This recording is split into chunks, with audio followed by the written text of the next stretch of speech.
अमचन music की शानदार प्रस्तुति।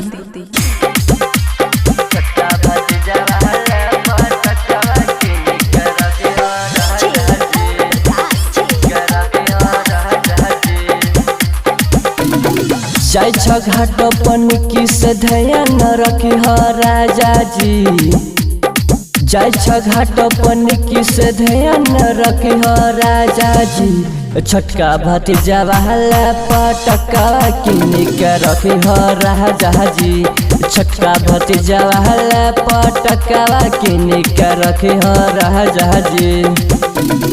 जाय घाट पनिकी से ध्यान रखी ह राजा जी।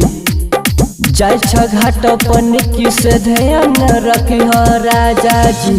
छोटका भतीजा वाला पटका किन के रखी ह राजा जी। छोटका भतीजा वाला पटका किन के रखी ह राजा जी। छोटका भतीजा वाला पटका किन के रखी ह राजा जी।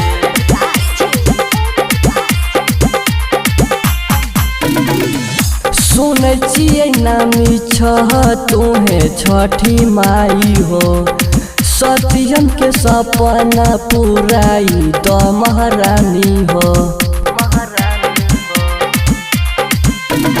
सुनै छियै नामी तुहे छठी माई हो।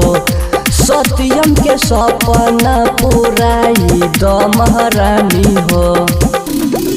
मनवा में रखिला नहीं भूलई हो राजा जी।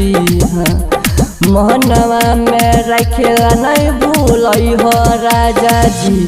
छोटका भतीजा वाला पटका किन के रखी हो राजा जी। छोटका भतीजा वाला पटका किन के रखी हो राजा जी। छोटका भतीजा वाला पटका किन के रखी हो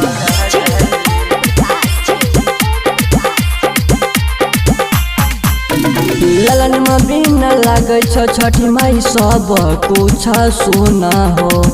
यही सन बात पर तू ध्यान दुगुना हो। ललन में बिन लागे छठी माई सब कुछ सुना हो। यही सन बात पर तू ध्यान दुगुना हो। मनवा में रखेला नहीं भूलई हो राजा जी। मन खुश दिल खुश के गीतिया बजई हो राजा जी। छोटका भतीजा वाला पटका किन के रखी हो राजा जी। छोटका भतीजा वाला पटका किन के रखी हो राजा जी।